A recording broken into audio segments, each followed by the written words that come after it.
저는 지금 분당경찰서장 유현철을 형사 고발하기 위해 이 자리에 섰습니다. 부당한 압박, 언론 플레이, 망신주기 수사, 이러한 문제점을 확실히 짚어야겠다는 마음으로 고발을 준비하게 되었습니다. 그러나 조금 전 당에서 고발을 하지 말아줄 것을 공식 요청하였습니다. 저는 더불어민주당 여주 양평 지역위원장으로서 당의 공식 요청을 대승적 차원에서 수용합니다. 이는 이재명 경기도지사님의 뜻이기도 합니다. 이상입니다. 이재명 지사 측의 변호사 얘기를 들어보셨는데 아주 강력하게 고발을 예고하다가 결국에 안 하기로 했습니다. 예, 그동안에 뭐 분당 경찰서에서 이재명 지사에서 수사를 했었죠.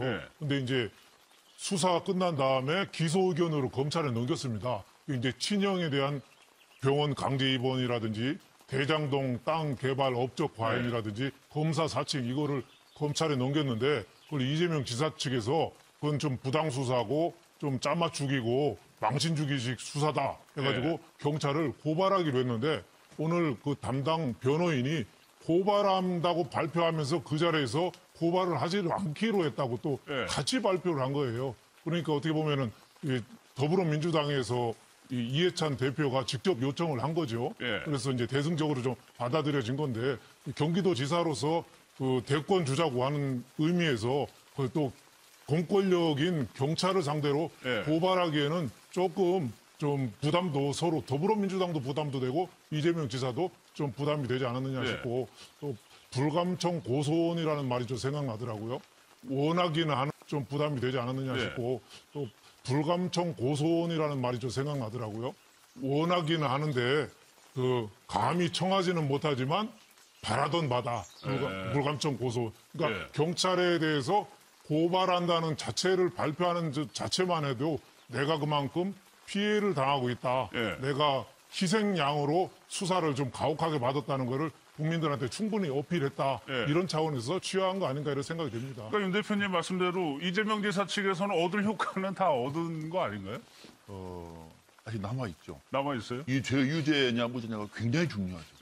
이재명 지사의 앞으로의 정책도 굉장히 중요한데 만약에 제가 옆에 있었어도 말렸을 것 같아요. 왜냐하면은 이재명 지사 쪽에서 그 트위터라든지 관련된 내용을 보니까 만약에 이게 사실이라고 얘기하면은 아마 밤잠을 못 자겠더라고요. 경찰에 지금 방금 얘기했던 뭐 유현철 분당서장 등등 해서 그런 협의들이 사실이라면은 그런데 그러니까 본인도 억울하다 조작이라고 지금 얘기를 하고 있을 정도 오죽했으면 경찰을 고발하겠느냐라고 생각도 듭니다만은 앞서 윤영걸 대표가 말씀하신 것처럼 생각해 보시죠.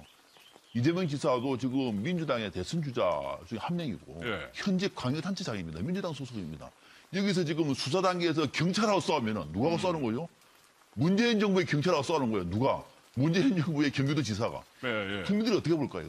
이거는 그러니까 지금 현 상태 속에서는 국민들이 볼 때는 전혀 용납할 수 없는 상황이거든요. 그래서 지금은 저는 때가 아니다. 억울하더라도 이 사건은 앞으로 검찰의 판단과 법원의 최종 결정을 보고 난 다음에 그때도 늦지가 않거든요. 그래서 지금은 아니기 때문에 당에서도 요청을 했고 이재명 지사 쪽에서도 수용을 해서 고발하지 않는 것으로 결론이 난다고 봅니다. 알겠습니다. 애초부터 조금 무리한 고발이 아니었나라는 생각도 드는데 박성배 변호사님, 그러면 경찰 입장에서는 뭐 경찰 출신이시니까 이게 수사하다가 그렇게 고발되는 보통 일어납니까?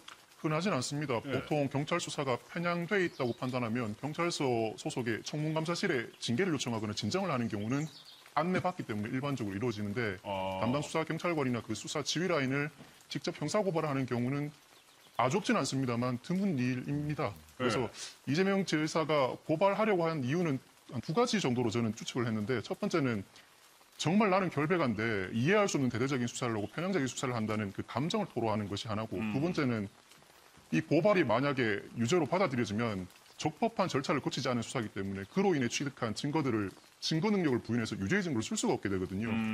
그러한 전략적인 의도도 있었던 것 같은데 또 고발하지 않았던 이유는 당 차원에서 요청을 해온 것도 큰 이유고요. 또 한 가지는 어차피 이 사건이 이대로 종결되는 게 아니라 검찰에 송치돼서 검찰이 또 사실 수사를 할 것 아닙니까?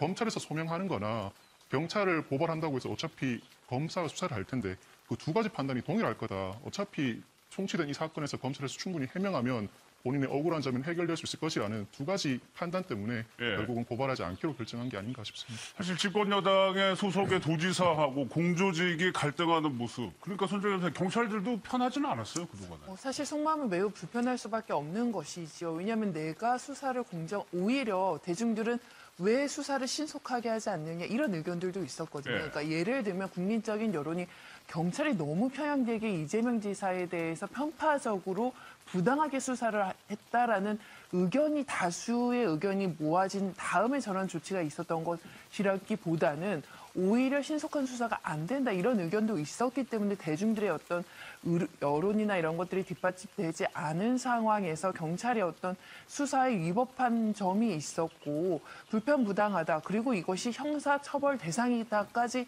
강하게 주장하는 거에 대해서 당연히 경찰은 불편할 수밖에 없는데요.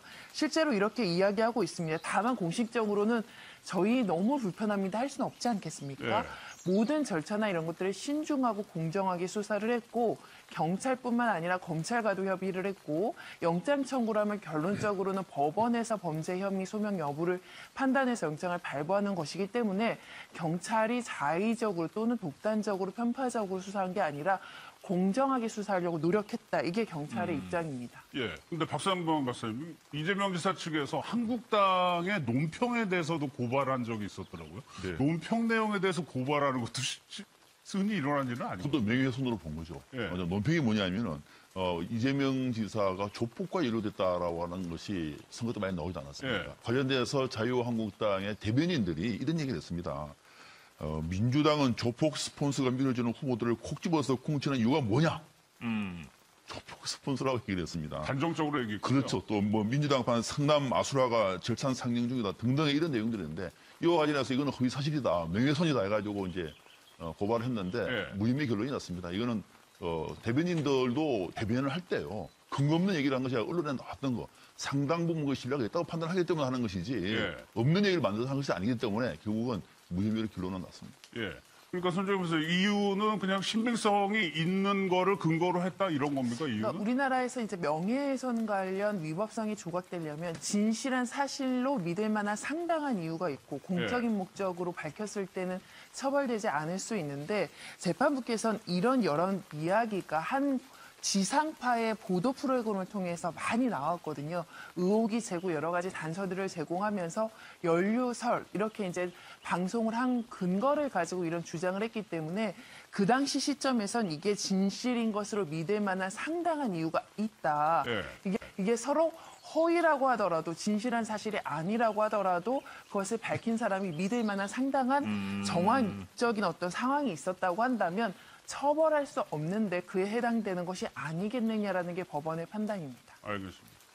또 하나 요즘 고소고발거리 너무 많으니까 지금 수원지검 산하의 성남지청이라고 있는데 박사님께서 여기 인원이 이 많은 사건을 다 해결하기에는 조금 모자라 보여요. 사실 성남지청은 수원지방검찰청과 같은 지방검찰청이 아니라 그 산하의 일개 지청에 불과합니다. 그러니까 소속된 검사가 28명 정도밖에 없는데 그중에서도 다른 수사에 투입된다든지 아니면 육아휴직, 해외 연수 등으로 현실적으로 검사는 17명밖에 없는데요. 지금 계류되어 있는 사건들이 사회적인 큰 관심을 불러모으는 이재명 지사 친형 강제 입원 검사 사칭 사건도 있을 뿐만 아니라 은수미 또 성남시장 조폭 지원 의혹 사건, 또 양진호 회장 의혹 사건도 굉장히 일파만파로 커져나가고 있지 않습니까? 이 사건, 또 김부선 여배우 스캔들까지 사건들이 성남지청에 마침 여러 개가 집중되다 보니까 이 19명의 평검사들이 밤낮 휴일 없이 근무 중이라고 하는데 지금 법무부와 대검에서도 성남지청 자체가 이미 판교에 공단이 들어서면서 사건이 몰리고 있는 데다 굵직굵직한 사건들이 연말에 집중되니까 연초 2월 정기 이사 때는 성남지청의 검사들을 대강 보충하겠다 이런 계획을 밝히고 있는 실정입니다. 성남이라는 도시 자체가 작은 도시가 아닌데 이거 김부선 씨가 서울 남부지검에 고발장 된 건데 이것도 결국 성남지청으로 갔습니다. 그렇죠. 뭐 다 하게 됐어요. 이재명 지사 주소지가 그쪽이니까 그쪽에서 뭐 같이 하니까 앞으로 좀 본격적으로 좀 수사가 좀 시작되지 않느냐. 명예훼손 김부선 씨와의 이재명 지사와의 관계라든지